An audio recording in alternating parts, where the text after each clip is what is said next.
Hey everybody, welcome back to the channel. Hope you're doing great wherever you're watching from. Today we're covering a story that's honestly become a recurring theme throughout this entire war, and it's happening again right now. President Trump says Iran came to the United States and essentially begged for the fighting to stop. Iran, on the other hand, is flatly denying that any such request was ever made. So who's telling the truth here? Why does this exact same dispute keep happening over and over again throughout this conflict? And what does it actually tell us about how both sides are trying to control the narrative of this war? Let's get into it. Let's start with what just happened, because this is genuinely fresh. Speaking to reporters aboard Air Force One on July the 27th, President Trump said the United States had halted its most recent round of strikes on Iran, specifically because Tehran had reached out requesting a pause and asking for a meeting. Trump's own words, and I want to get this framing right because it matters, were that Iran had approached the U.S. in his telling, saying, quote, "Please stop, let's meet," end quote. He described the situation as a genuine diplomatic opportunity, while also making clear the pause was conditional, warning that if the two sides couldn't reach a new ceasefire agreement, the U.S. would simply go back to striking Iran the way it had been before. This pause followed nearly 2 weeks of sustained American strikes on Iranian targets, and it came right as Trump and his senior military advisors, including Vice President J.D. Vance and the chairman of the Joint Chiefs, were reportedly assessing what military options remained on the table going forward. According to CNN's reporting from that same window, ship traffic through the Strait of Hormuz remained dramatically below pre-war levels even during this pause, with fewer than 10 commercial vessels transiting the strait as of that Monday morning, compared to roughly 100 commercial vessels on a typical pre-war day. Deutsche Bank analysts described the pause at the time as welcome but fragile, specifically flagging the ongoing risk of Houthi attacks on Saudi tankers in the Bab el-Mandeb Strait as a separate threat that could still disrupt both major Gulf and Red Sea shipping routes simultaneously, even while the direct US-Iran exchange was cooling down. Now, here's where the story gets genuinely interesting, because Iran's response to Trump's claim was swift and direct denial. Iranian Deputy Foreign Minister Kazem Gharibabadi stated plainly that Iran had sent no request or message whatsoever to the United States seeking negotiations, since this latest round of hostilities had begun. He specifically flipped the framing entirely, saying it was actually Washington, not Tehran, that had been reaching out over the preceding 10 days, sending messages specifically trying to manage and end the fighting in order to prevent further military escalation.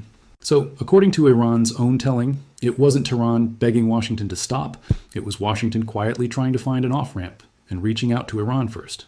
That's about as direct a contradiction as you're going to find in modern wartime diplomatic messaging, two completely opposite accounts of who actually approached whom, and there's no independent, verifiable way for outside observers to know for certain which version is accurate.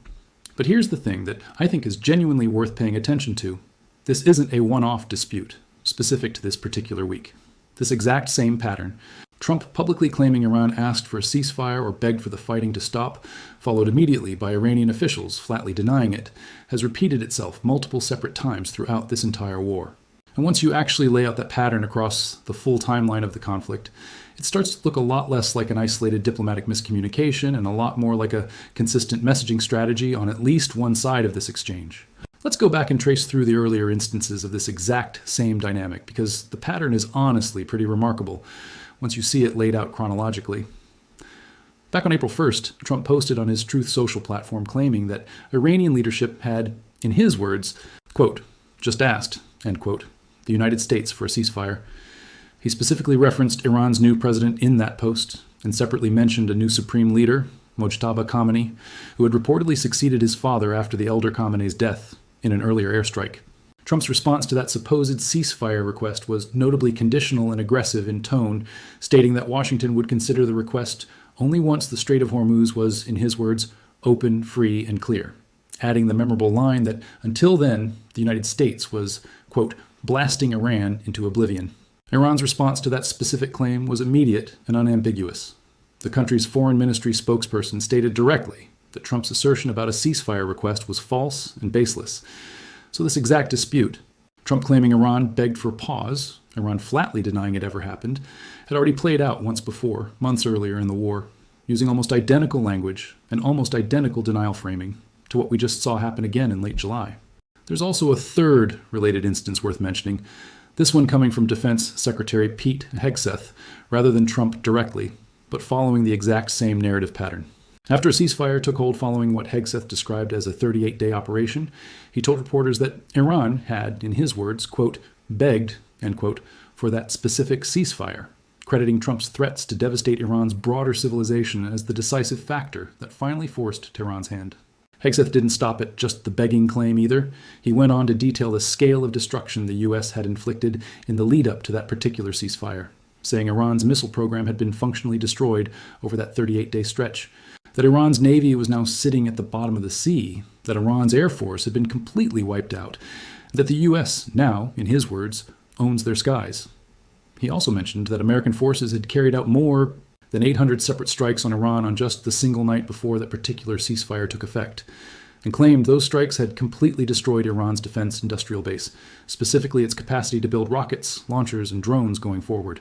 Hegseth also revealed something genuinely significant about what the alternative to that ceasefire would have looked like, stating that had Iran declined the 2-week ceasefire deal being offered at the time, the next round of American targets would have shifted specifically to Iran's power plants, bridges, and broader oil and energy infrastructure, targets he described as ones Iran could neither effectively defend nor realistically rebuild, targets that would have taken the country decades to reconstruct if hit with American forces, in his words, locked and loaded and ready to make exactly that shift.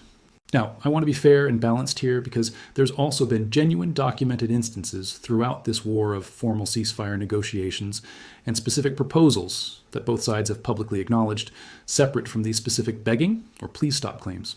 Around early April, a 15-point American ceasefire proposal was reportedly put forward, addressing sanctions relief, a rollback of Iran's nuclear program, limits on Iran's missile capabilities, and reopening the Strait of Hormuz to normal international shipping traffic.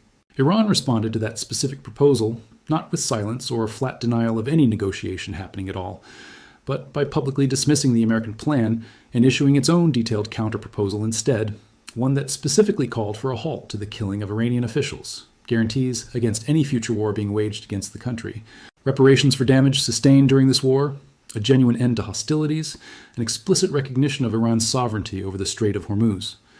Iran's foreign minister was notably blunt about the state of things at that specific moment, telling state television directly that no negotiations had happened with what he called the enemy up to that point, and that Iran had no plans for any negotiations going forward either.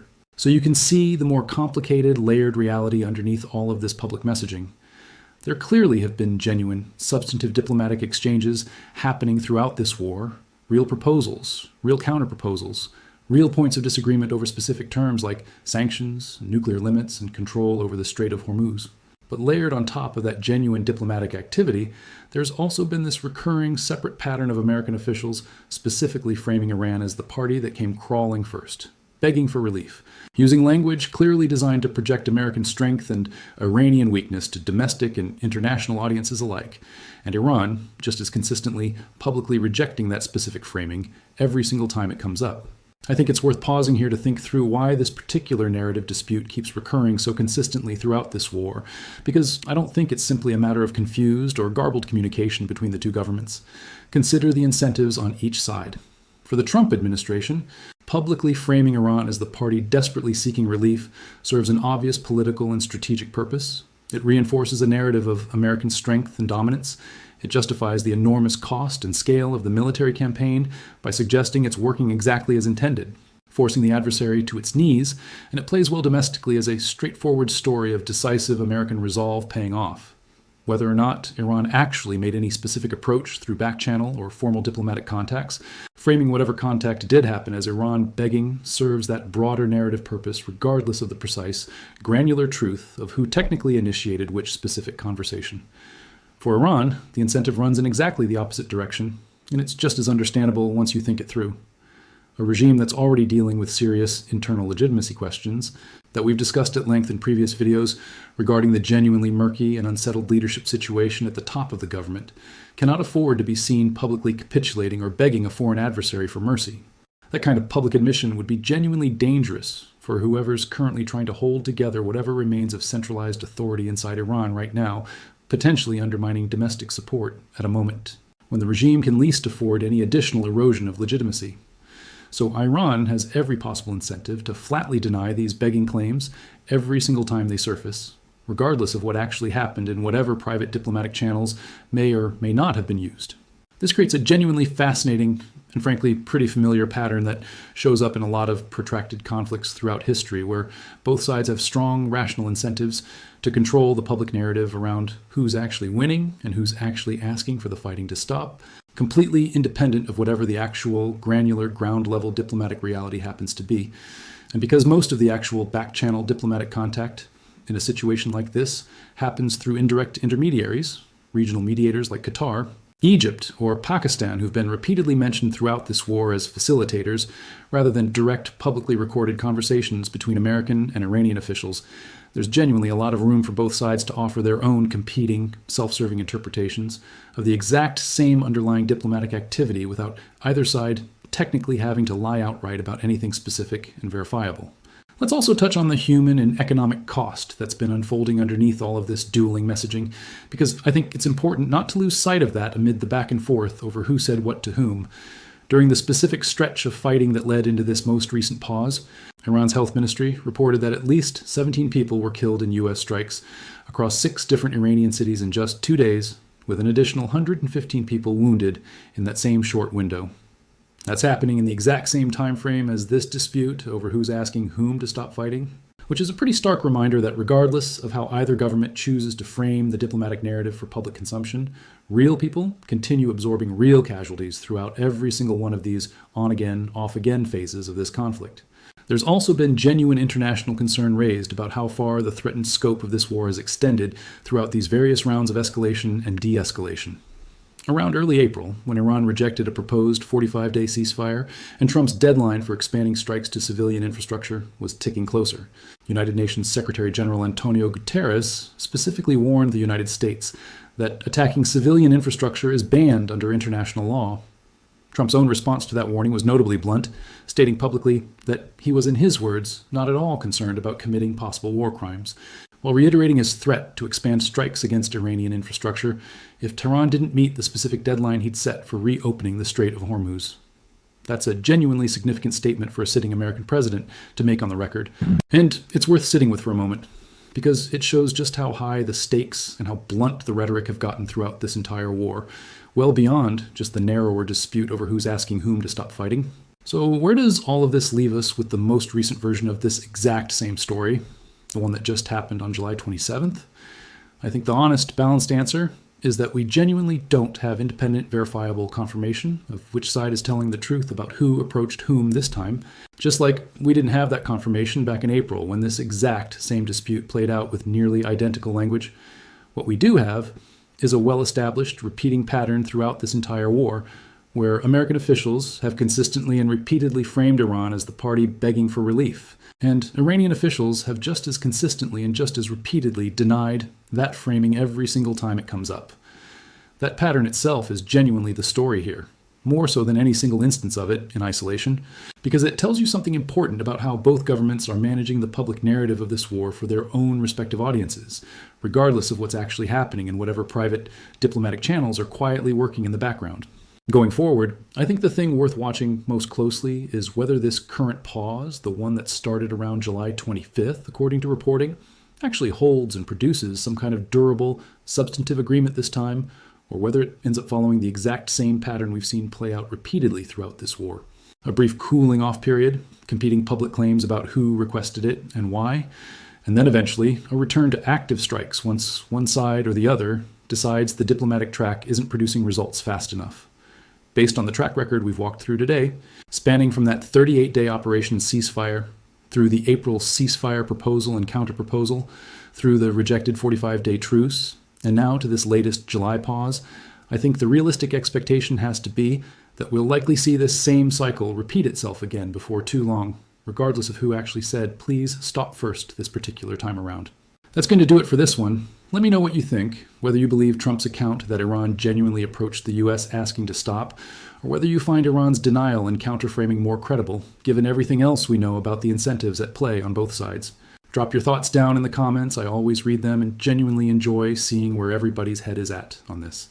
If you want to stay on top of the day-to-day developments in this conflict, go ahead and follow along on our social channels as well. And if this is the kind of coverage you want to see more of, digging into how both sides are actually managing the narrative of this war, rather than just the headline strikes themselves, go check out the next video. It should be popping up right about now. Appreciate you watching, and I'll catch you in the next one.